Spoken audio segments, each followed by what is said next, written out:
स्वागत आहे आमच्या यूट्यूब चॅनलमध्ये. आज आपण पाहणार आहोत सर्वच स्पर्धा परीक्षांसाठी उपयुक्त असणारे महत्त्वाचे प्रश्न. तर चला सुरू करूया.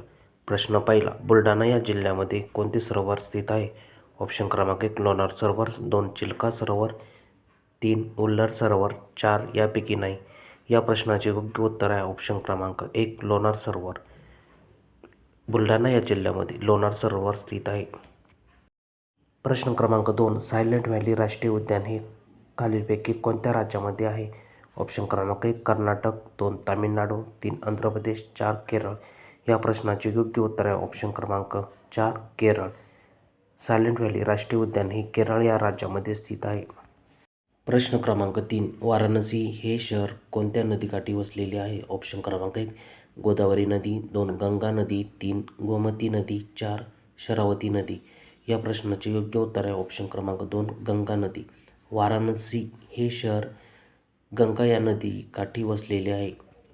प्रश्न क्रमांक 4, कृष्णराज सागर प्रकल्प हा कोणत्या नदीवर बांधण्यात आला आहे? ऑप्शन क्रमांक 1 गोदावरी नदी, 2 गंगा नदी, 3 कावेरी नदी, 4 शरावती नदी.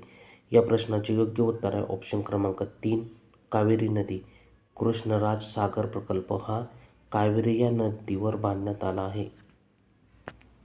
प्रश्न क्रमांक 5, कोकण उत्तरेमध्ये डहाणूपर्यंत तर दक्षिणेकडे कुठपर्यंत आहे? ऑप्शन क्रमांक 1 तेरेखोल खाडी, 2 सिंधुदुर्ग, 3 गोवा, 4 यापैकी नाही. या प्रश्नाचे योग्य उत्तर आहे ऑप्शन क्रमांक 1 तेरेखोल खाडी.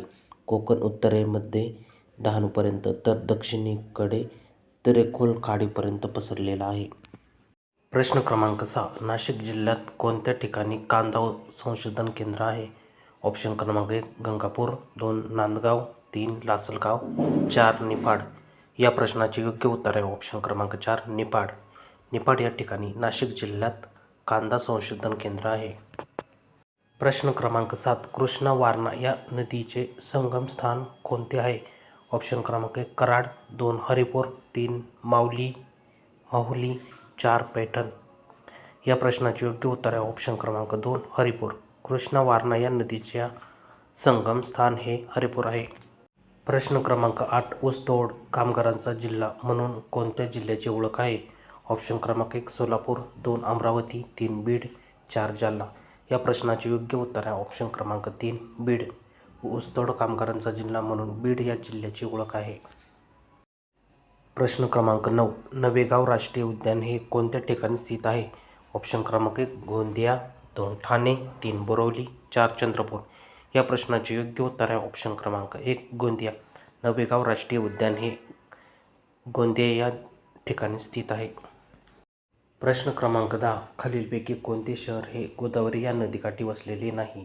ऑप्शन क्रमांक 1 नाशिक, 2 पैठण, 3 नांदेड, 4 पंढरपूर. या प्रश्नाचे योग्य उत्तर आहे ऑप्शन क्रमांक 4 पंढरपूर. पंढरपूर हे शहर गोदावरी या नदीकाठी वसलेले नाही. प्रश्न क्रमांक 11, मराठवाड्याची राजधानी म्हणून कोणत्या जिल्ह्यास ओळखले जाते? ऑप्शन क्रमांक 1 नागपूर, 2 छत्रपती संभाजीनगर, 4 नाशिक, 3 नाशिक, 4 अमरावती.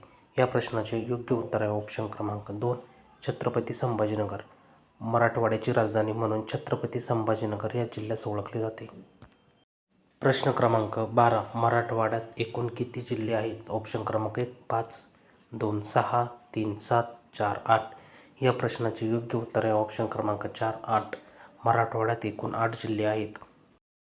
प्रश्न क्रमांक 13, अकोला शहर हे कोणत्या नदीकाठी वसलेले आहे? ऑप्शन क्रमांक 1 गिरणा नदी, 2 गोदावरी नदी, 3 मोरणा नदी, 4 पांझरा नदी. या प्रश्नाचे योग्य उत्तर आहे ऑप्शन क्रमांक 3 मोरणा नदी. अकोला शहर हे मोरणा या नदीकाठी वसलेले आहे. प्रश्न क्रमांक 14, महाराष्ट्रातील अतिदक्षिणेकडील जिल्हा हा खालीलपैकी कोणता आहे? ऑप्शन क्रमांक 1 सोलापूर, 2 सिंधुदुर्ग, 3 रत्नागिरी, 4 कोल्हापूर. या प्रश्नाचे योग्य उत्तर आहे ऑप्शन क्रमांक 2 सिंधुदुर्ग. महाराष्ट्रातील अतिदक्षिणेकडील जिल्हा हा सिंधुदुर्ग हा आहे. प्रश्न क्रमांक 15, महाराष्ट्रामध्ये रब्बी पिके कोणत्या ऋतूत घेतली जातात? ऑप्शन क्रमांक 1 हिवाळा, 2 उन्हाळा, 3 पावसाळा, 4 यापैकी नाही. या प्रश्नाचे योग्य उत्तर आहे ऑप्शन क्रमांक 1 हिवाळा. महाराष्ट्रामध्ये रब्बी पिके ही हिवाळा या ऋतूमध्ये घेतली जातात. व्हिडिओ आवडला असेल तर लाईक शेअर आणि सबस्क्राईब करा. धन्यवाद.